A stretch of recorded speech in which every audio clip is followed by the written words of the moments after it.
painting here is really special to me because this painting here represents kind of what I was feeling as a young man. I was looking for a role model, and then at that time I really had none. I wasn't very close to my father, my parents, whatever, and I was just floundering. Then one day I went to see, I think I was 12 years old, I went to see Hercules, Steve Reeves, and all of a sudden I saw something that ended up changing my entire life. I said, that is the male image I want to be. That is something that'll make me forget who I am, and the way his body, his size, and everything. And then I did. I changed my physique. I did everything. And then as I got older, and I realized that Hercules isn't really Hercules, and he isn't that man, and that the character I was playing, the superstar, the superheroes, are very fallible, and in the end, they sometimes are very, very self-destructive. So that's why at the very end they self-destruct, like the wound to the head, and eventually he imposes his own demise. But for that very brief time, he burns bright and looks invincible, but nothing's invincible. This painting here is kind of an experiment and interesting, where I would take the words, said, how do you combine the feelings that you have inside also with the actual imagery? So I took the words from Rocky, that it's a miraculous occurrence that it actually happened, the words from Rocky. I put it on canvas, and then I took one of the more important moments, why he does what he does, what it means to be a champion, a winner. He goes, and when that bell rings and I'm left standing, I'm gonna know for the first time in my life that I weren't just another bum from the neighborhood, that he's going to define himself. This is his moment, this is the legacy. It's not winning, it's just surviving. And I have found that, you know, so many people have related to that. And there's an expression, there's no self-grandeur, there's no defiance. It's just actually a tremendous fear. This is his literally moment of truth. And he's not sure he can do it. And he's hoping so that his words will get him through as much as his actions. There's always the hero and the faiblesse, the weakness. Yes. In almost all of the works. Because I think what really makes the hero is the fact that the hero truly doubts that he can do it. So we become his supporter. Nothing to me is worse than arrogance. Yes. Like, we're so defiant, even though you need that kind of arrogance sometimes, I think it doesn't translate as human. It becomes... It's a fake. It is fake. We know you're scared. Everyone's scared. I've seen all the heroes in the world. Yeah. I played them all, and I know inside, even when and I know it's pretend, it's a game, it's a facade. Everything's a mask. Everything's like a Greek mask, totally. Talking about masks, this is something that has been percolated in my mind. You know, Michael Jackson is always perceived as this great entertainer, but I think his legacy also provides a great insight into my world, the world of, again, make-believe, entertainment, illusion. And I always felt that Michael Jackson was one of the great dichotomies, and an illusionist. Even more than a singer, he created a character that wasn't even him anymore. He became something other, and he tried to manifest that in the way he would dress, in the way he would look, in the way he changed his entire physicality to become something different. But more importantly, I always felt that his brain was being pulled in two different directions. One being very influenced by young, angelic people, or images, or impressions, or children. He just was drawn towards that. And the fact that there was an evil side, truly and it's like again, it's even a handsome evil. It's not a dark way. It's a theatrical evil. And I think he wore that mask very, very well, because he fooled people by trying to be very childlike, and that's why I put the flowers in there. They're kind of kitschy, and like, oh, a man like this could never be like that. When in fact, deep down inside, you strip off the clothes, he sees himself as a very aggressive human being. Even though he comes off as this passive individual, Michael Jackson was a dynamo. And he was one big ball of contradictions and confusions. Talent, without a doubt, but it came at a terrible price, too. It's kind of tragic, but the truth is, we are the characters we play are usually the byproduct of someone else's creative mind. And eventually, that's all going to crumble and fade away, and you're left alive looking at yourself in the mirror, and most of them don't like what they see, and they begin to, I think, self-destruct. That's why I hate when we see biographies of performers. The first 3/4 of the biography is wonderful. He had children, he was rich, and then when we come back after a commercial, the downside. And very few get out alive, emotionally alive. I've always said that an artist dies twice. And the second time he dies, the physical death, that's the easy one. The professional, the day he has to take off his mask and be, it's a death. Yes. And no one respects you. You're like, oh, you're not special anymore. You're just like me. Like a quick downfall. Yes, you're just an aging old person. This Dorian Gray idea. Yes, the Dorian. Is that something that has been completely. And Dorian, I think Oscar Wilde was more than he was looking into the soul of an actor when he wrote it. It really was. And I think all actors, really great actors, they have to be unrealistic. The last thing you want is a realistic actor, because he doesn't want to be real. He lives in this world, so this nether world. Context, the paintings, I mean, they're important to you. I mean, they've always been important. Oh yeah, I mean, I've always I try to put the emotional intent on there, because I know what they're feeling. I go through it myself. And this is the world I understand. Then I realized, maybe it's not so, maybe it's just a microcosm of everybody in their own little way has their own dramas, and they're not far from this either. Like when I did Rocky, I thought, well, I'm just going to do my personal story. Then I realized it translated in every language. Everyone has that need to at least have an opportunity, otherwise they die inside. And I go, wow. That's everybody. So even though these are big theatrical, because that's the world I know, the people inside of them, underneath Michael, are very small, regular, everyday people. And the personal historic references. Oh, this one here. This is an odd experiment. In the beginning of Rocky, I got so many pictures and people, and they were really writing my character. They were writing to the character of Rocky, which is symbolized here. And with the big heart, I know. Why the heart is here, I don't know. Again, it's subconscious, I don't know. Things just happen.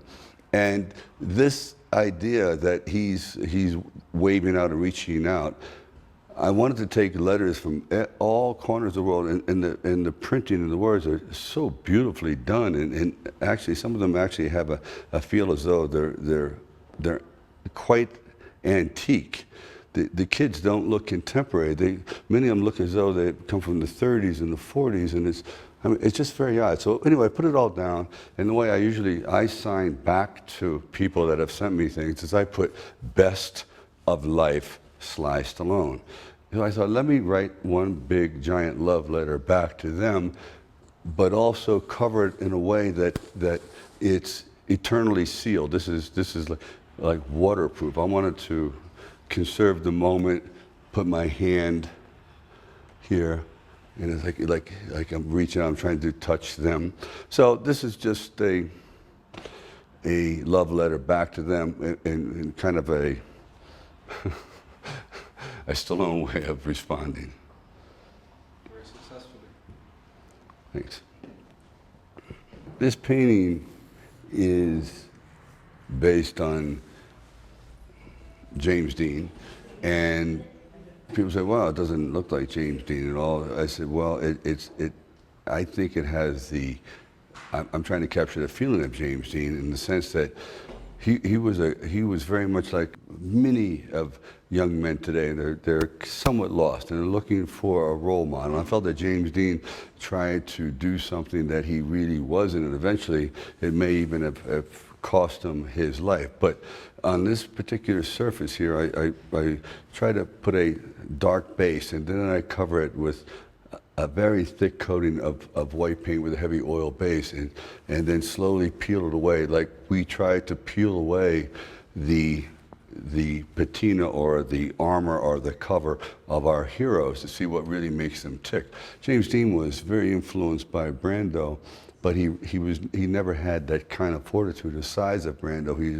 He was more, he had a much more feminine side. He had a more gentle side. He had a more artistic and sensitive side. So he created this whole different kind of allure that today it's being duplicated, that he set a standard that many performers today look to him as the antithesis.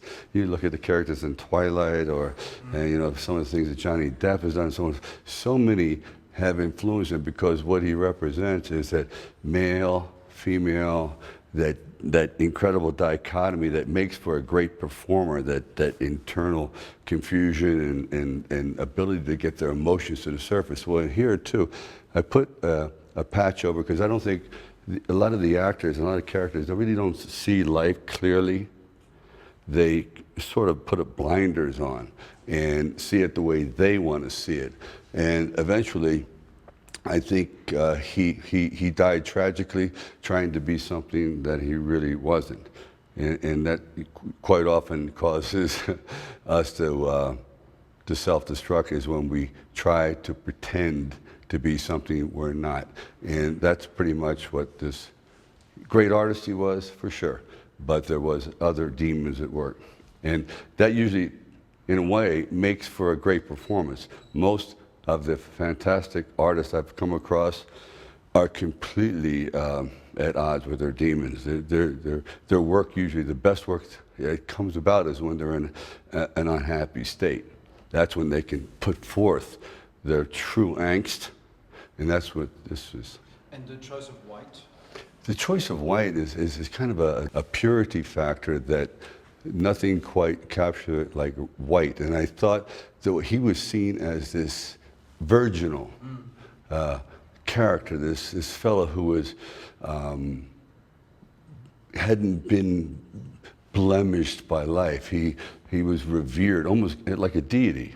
When he died, it was like a god died. The day James Dean died was when a certain kind of acting, a certain kind of character was never revived again. We have had hundreds of imitators, but the whiteness here. So there's this, again, dichotomy. Deep down inside, this is the color of the performer. This is what they tend to cover the true self with, is a patina of like, I'm an artiste, I'm above it all, I'm not of this world, when it's not true. When it's not true. That's fantastic. This is a painting when I had first met the woman I married, Jennifer. I was just going out with her, and at that time I was full of a great deal of confusion and rebellion, and I didn't treat her as I should have treated her. So my life was totally chaotic. As you see my eye coming through there's not much life in it. Actually, it looks somewhat withdrawn. And that was her initials, JF. And I had her actually sign it herself. This was a testament of how badly I misbehaved in the past. I just broke her heart many times.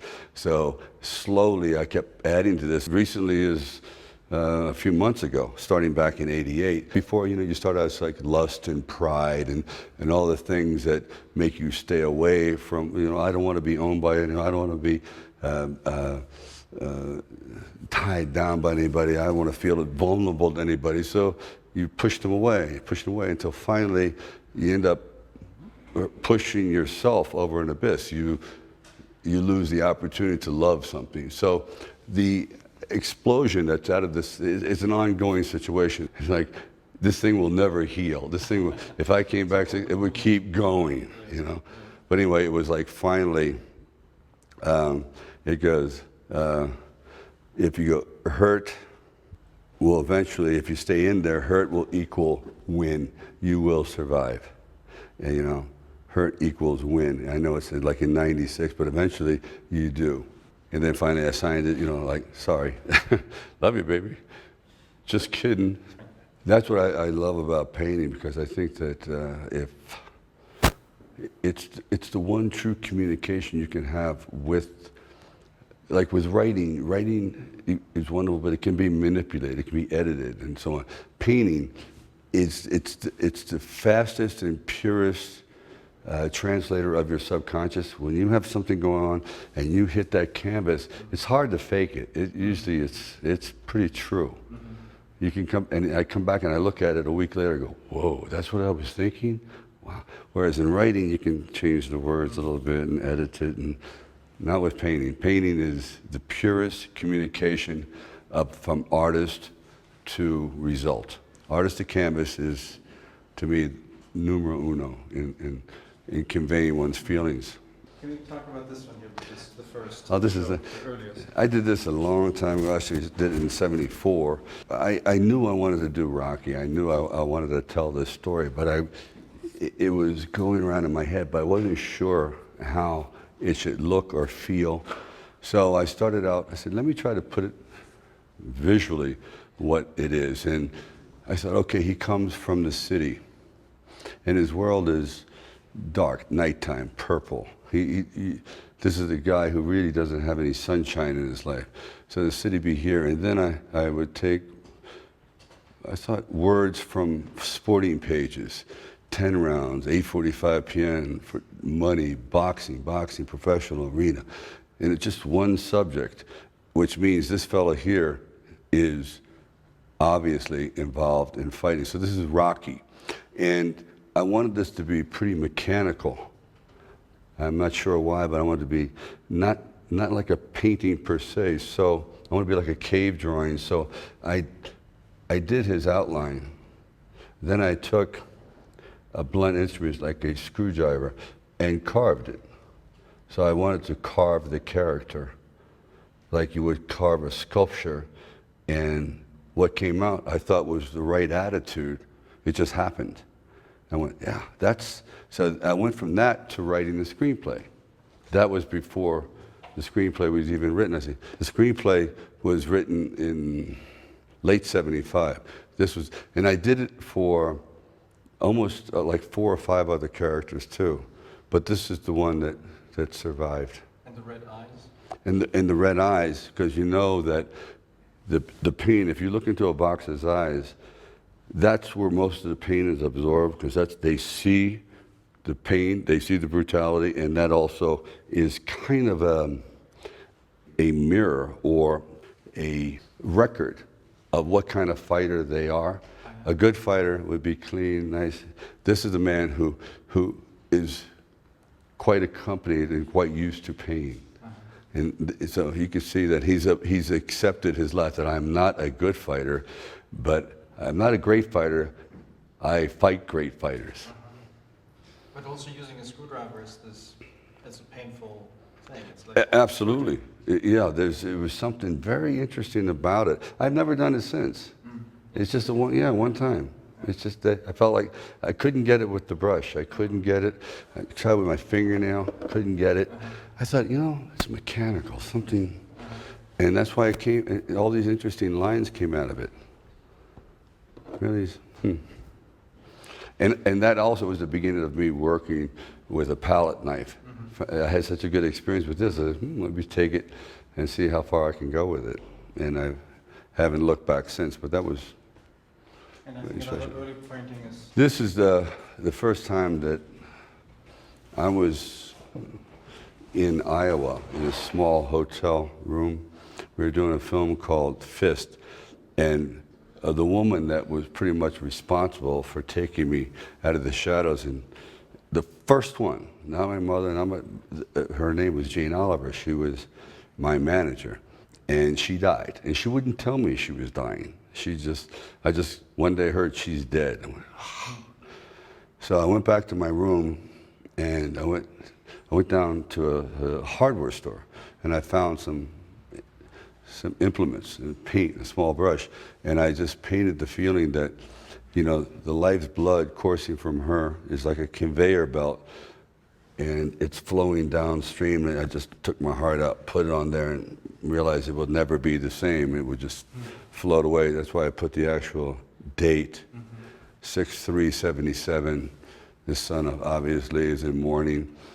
But this was and the physique is, you know, you seem like, again, the superhuman creature, the superhero, but heartless, alone, pretty vulnerable, looking off into nothing. And every Rocky film since then has always been dedicated to her. At the very end of every film, from one on, is an enduring memory of Jane Oliver. And this painting just literally, I got the phone call, boom, went and started painting. This is not normally my style. This is much more delicate and contained and, I guess, withdrawn. Yeah. I tend to be very quiet, and that's not my nature. So, yeah, you're right. It is.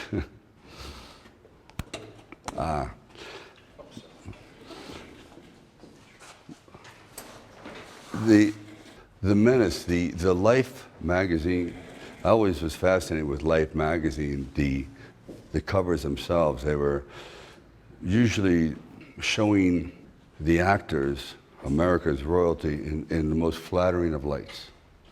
Always grand, always beautiful, always perfectly lit. And then I thought, well, how life has changed. My Life magazine would be something quite different. It'd be a sign of the times. How it's threatening, it's coming at you, that this is life as we know it. Today it's very fragile and quite often aggressive and volatile. Not the passive, beautiful, black and white world that we had in the 50s and 60s. Then I thought, after I did that, I would go to museums and I'd watch people watching paintings and how they change. They themselves became different people. Quite often they probably wouldn't even recognize themselves if they saw themselves. How when they're pondering a piece of art, they just take on gestures, they'll stand and they move and they go off in their own little world. So I put a mirror here. So people would catch themselves how they look to a painting, as a painting's looking at you, how you look when you stare at a painting. You look quite different. Even though a painting is aggressive, it's like posed. Yes, very much so. So I thought, that's it. This is what you look like when you're looking at something. And you chose a very old master frame. I wanted this to be really like something that was in complete contrast to that image. It just was all contradictory. He's contradictory to life. The frame is contradictory to what it should be. And an old-fashioned bevel. It's like as though, you're at a museum of sorts, or you're Absolutely. at Versailles or some place. It's just, I think the frames have really evolved. I thought, boy, frame, what is a frame? Framing. Framing means to hold in. Then I realized that you really can't hold in anything, no matter what, anything that has come out of your subconscious. And that's just not for painting, anything, art. Every artist I've ever met says, I wish I could do that over again. So on paintings like this, I started putting frames that are incomplete to constantly remind me that art is always evolving. No frame can ever hold it in. It will overgrow. If this were actually animated in years, the painting would grow out to here. It would just continue to evolve. So I do believe that all art evolves. It may not physically evolve, but in the artist's mind, it's never done, ever. I don't think. I love abstracts, and I think that so many abstracts, so many great abstract painters have found a certain style that is all their own, and You can see it from half a mile away, and you know exactly who that artist is. I thought it's fascinating, and it's not so easy to find something that you truly connect with. And I said, God, I love doing abstracts, but I tried different things, and everything was somewhat derivative of artists we've seen before. Then I was looking at a photograph, almost from space. It was the ocean, and as the ocean crashed onto the sand, this was like foam, and this was the beach, and these dots were the actual people laying on the beach. And the more I pulled back from it, it started to take on, I said, this, I don't know why, but I see it as very sensual.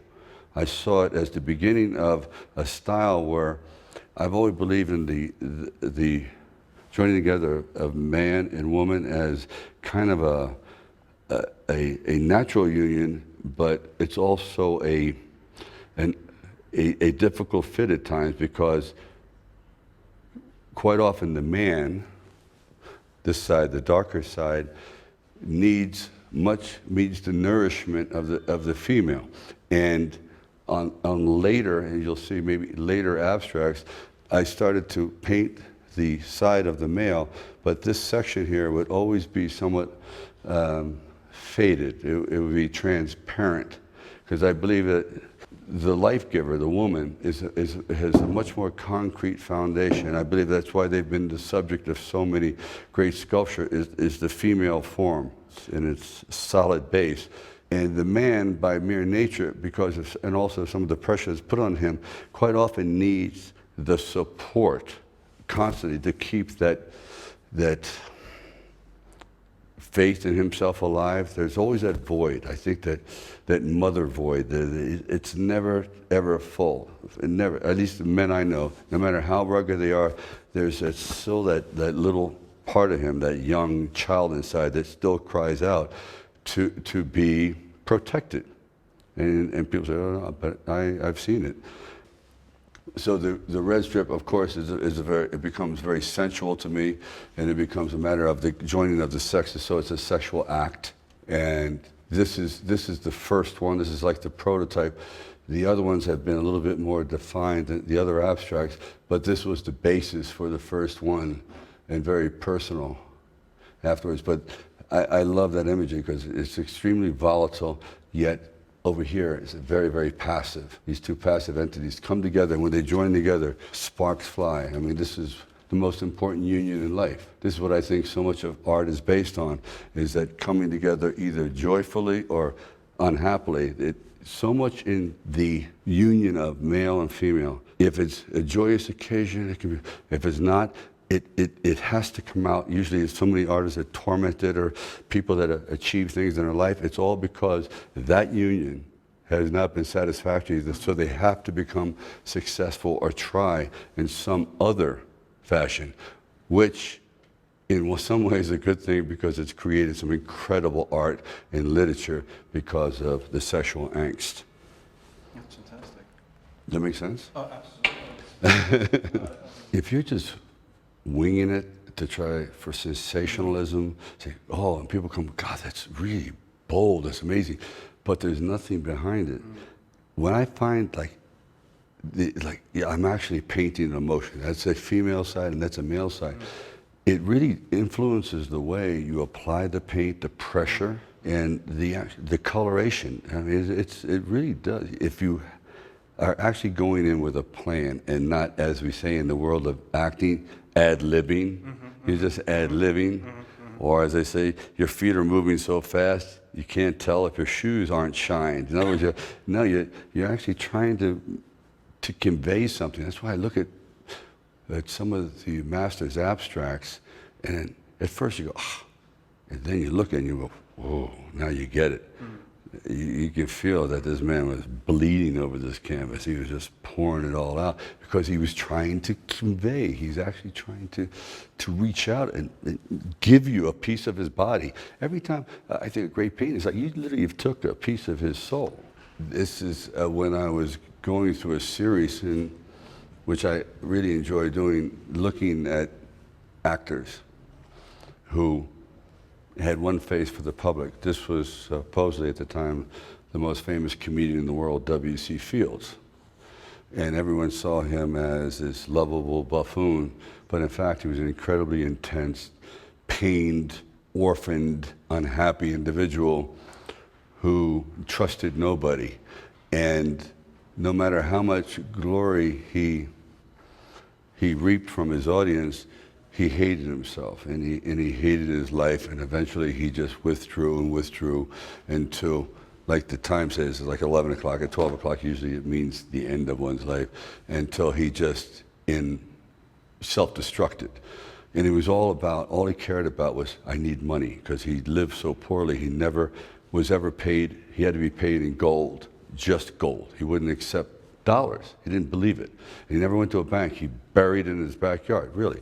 So his coat is green. It's all about money. That's all he was. Money and the flushness of being just like in his own personal hell. That's what the redness is about. And he was destroyed from gin. It was just terrible. And I said, my God, here's a man who had everything against him, yet he went to Hollywood, became in his own way a king, very, very successful.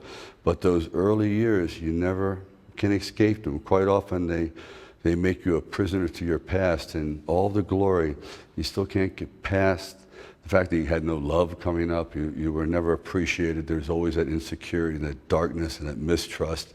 It's like a poor animal that has been mistreated as a puppy. It grows up shy and withdrawn. So that's what that's about. Like you as well. I know the layers. The layers. I think because our life is layered. Nothing is what it seems ever. It's like our clothing. We keep adding clothing as we go, and it's very hard to get to the real person, especially as we get older. That's why you say it's so hard to make new friends, really good friends once you're past 30. It's pretty hard, really.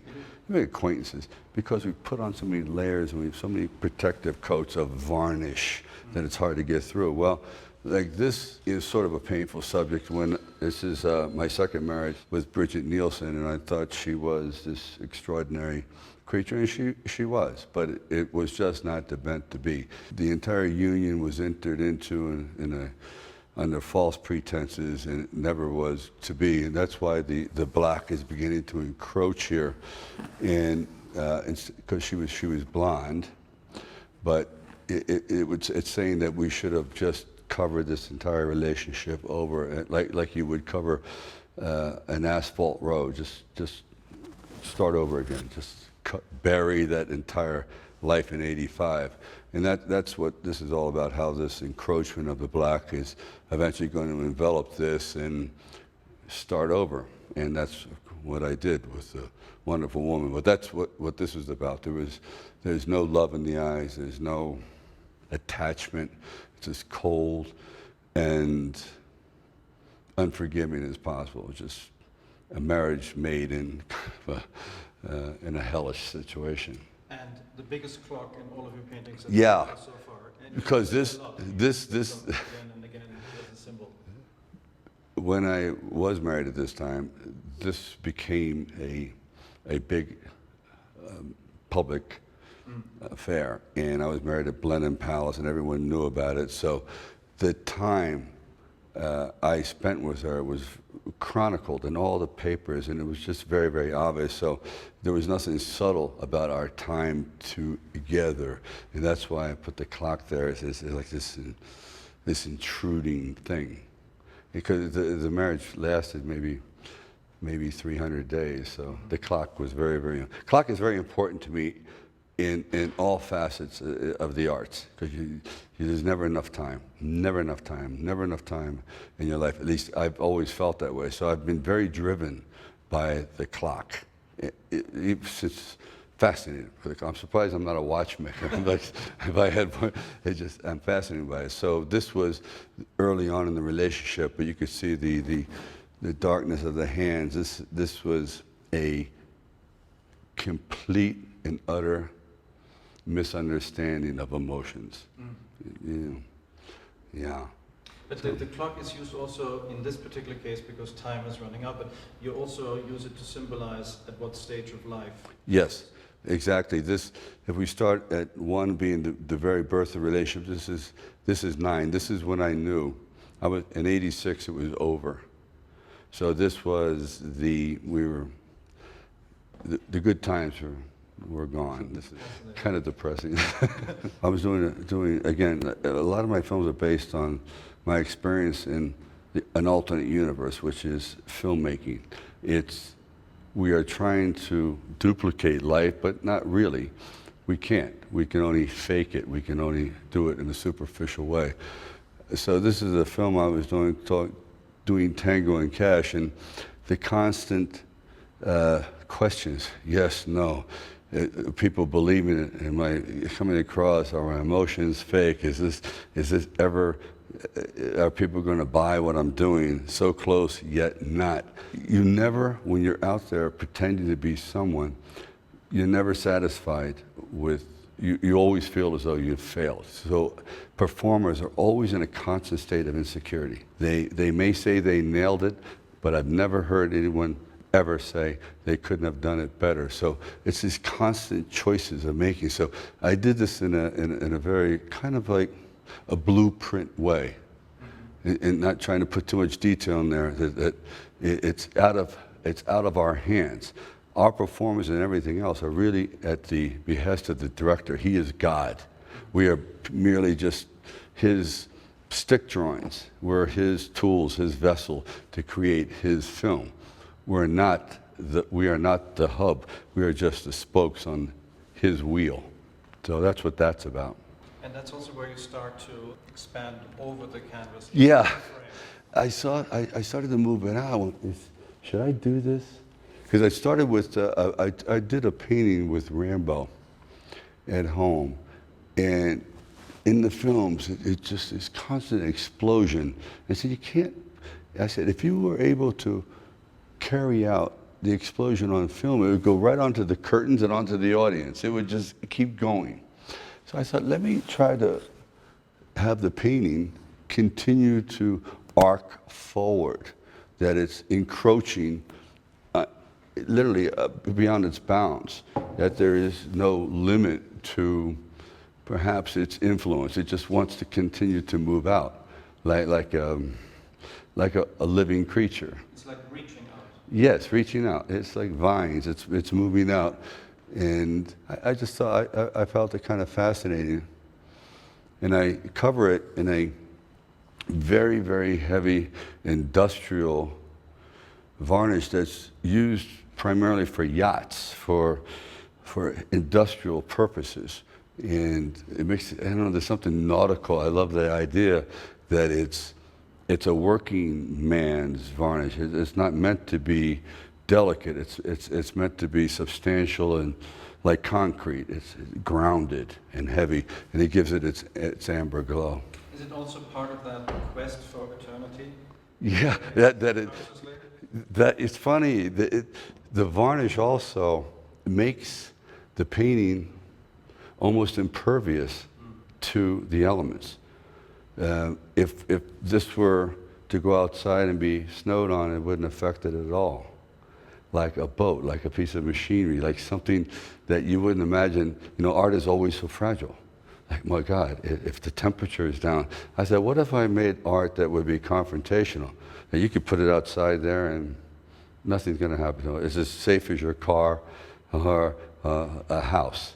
It's called dictator style. If there is such a thing as dictator style, there is what makes a dictator, what kind of incredible arrogance and power, and the belief that people would allow this horrible person to overrun their lives, but they continually do. So I try to, this is the angst that he caused in the pain, and it was done on a very industrial, it was like silver paint, and then I covered it in a varnish. We gave it more of a golden glow, which relates to gold and wealth. But you can see the blood and the chaos and the mayhem and the completely relenting, unsympathetic eyes that just continue to count down on the survival of whatever he is. In other words, there is no way that the land that he governs is ever going to get better. It's getting less and less and less. Yet he will go, all my children. And like he'll preach, oh, it's all my children, or I love all of you. But in a sense, but if you dare to disagree with me, I'll kill you all. So this is a bigger than life statement about dictator style. And I did one other painting that goes along with that. It's a very interesting subject because dictators have no style. They think they're actually borderline insane. They're garish, they're loud, they're bombastic, they're egocentric to the point where every statue must be them. There's zero tolerance for any other person in the realm of their domain. None. Zero. So I said, okay. Dictator style, mayhem, 1957. That's, we're getting back into Castro. I'm so impressed with colors. That's how I tell my truth, is through colors. Yeah, you wish you were more of a draftsman and you could just do it through fine and delicate expressions, but I do it through emotions, through colors, through the actual the passion inside. It's like it's interesting when you see, they do brain scans and you can see part of the lobes, and it's yellow and it's red and it's blue, and you can actually trace emotions. Yes, and it's no coincidence that when we see it in person, it subliminally, yes, those are the kind of, it's the yellow and the blue, the heat I feel in my mind, it's on canvas. So if I can get that out of this onto that, I've succeeded. Until I do, it's a failure. So sometimes it takes a while. So you destroy paintings or you leave them and overpaint them? That's quite like the ones that I realize are just hopeless, I give to my brother. And the other ones I just keep painting and painting and painting and painting, and it may take, like the one with my wife there, it could take 10 years, 15 years, really. I'm finally happy with that painting. Before, I haven't been happy with that painting since 1989. So one could say you are an impatient, patient man. Impatiently patient. Fantastic, thank you very much. Oh, you're welcome.